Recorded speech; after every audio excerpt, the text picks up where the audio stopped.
and we'll probably, we have 10 members. What we're telling people is about who we are. People say, what's S7? Does anybody know the answer?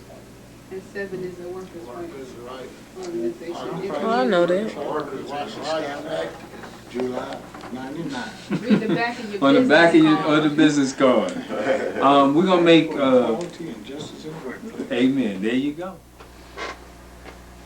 Thanks for joining us for another segment of Workplace Talk. I'm your host, Perry Red, and I'm here at the S7 offices. I wanted to share with you another aspect of community working together. Members of the Sincere 7 have committed to actively address the problems that concern those of us in our community, whether it be on the local scale or the regional scale, whether it be on the national scale or the global scale. All of these problems that exist, they pertain to us. Here is a segment that we call the S7 Roundtable, where members of the Sincere 7 come together to talk about issues that are of true concern, and then we work toward a solution. One thing for certain, where there's a problem, it won't go away.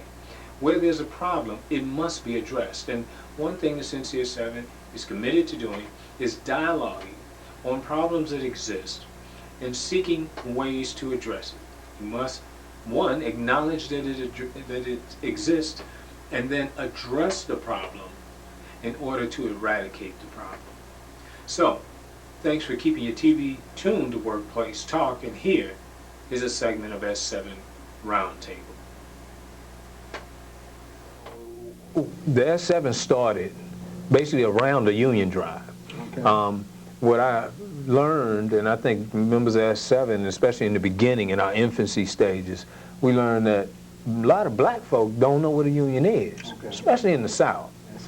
And unions, they were created basically by white people up north who wanted protection in their workplace. They wanted negotiating rights. People united will never be defeated. The people united will never be defeated. The people united.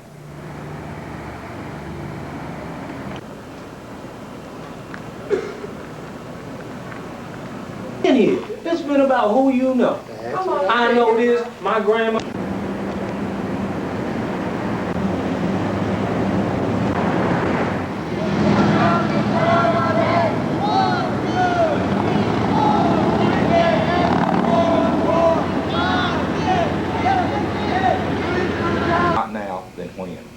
And it doesn't matter where we're from. It's the fact that... And that he was charged with 2 counts of attempted murder.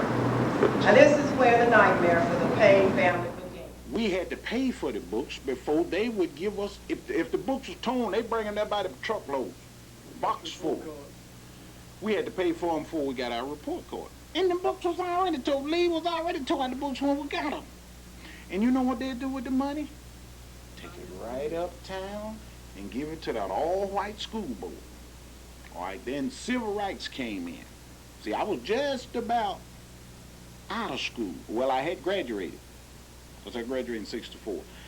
I had graduated.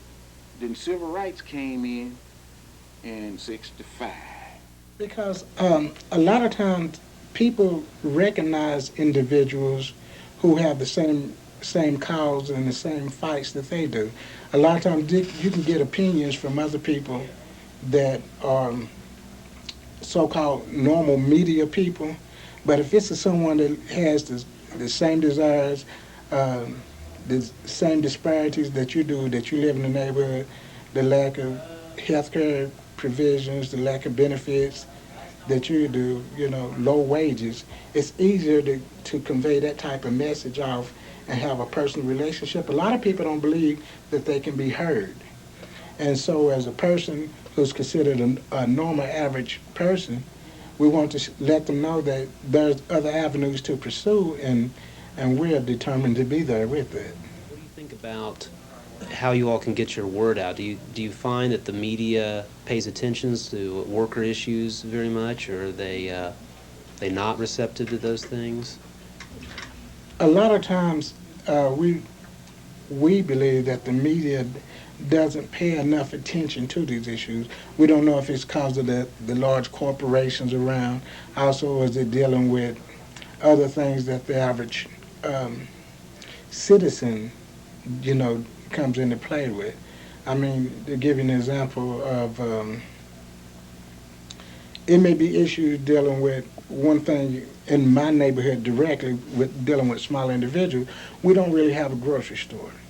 You got people with below poverty wages and a grocery store that has the highest prices in town. Then you're also dealing with the area that's important to our people in our neighborhood, that you can have people who are below wages getting stopped by the police again. The Knoxville living wage, they proposed $9.50 an hour with benefits or $11 an hour without. And that's across the board for all city workers. We hope that eventually corporations that come into Knoxville and who currently exist will also pay a living wage. Sure, every day. If he could have came up to the academic and athletic level where he came to Knoxville in his first year, let you teach a national champion. During the day, as I talk to people, and it's like, well, why don't you have a job?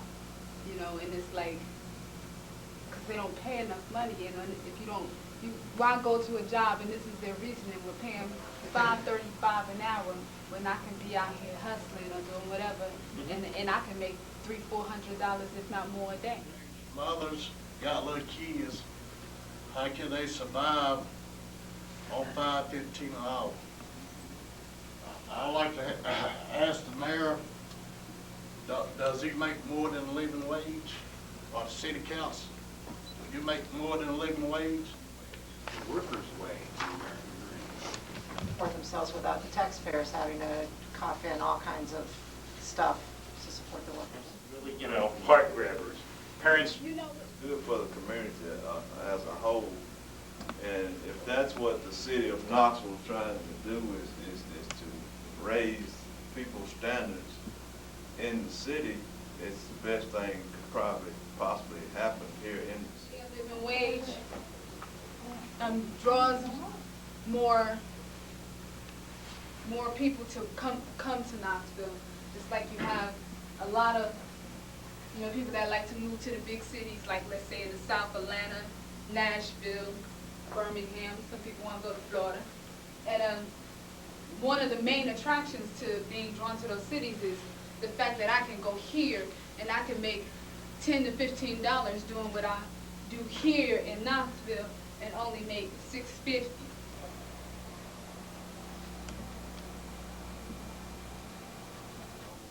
Frustration. What do you think the parents? Frustration, stress. My kid I'm talking about a parent that don't make enough money to take care of their kid. What would it be like? You always been rich all your life. Not about being able to take care of my kid, but some people don't make enough money. That's what we talking about. I can find a job to pay at least $10 or better.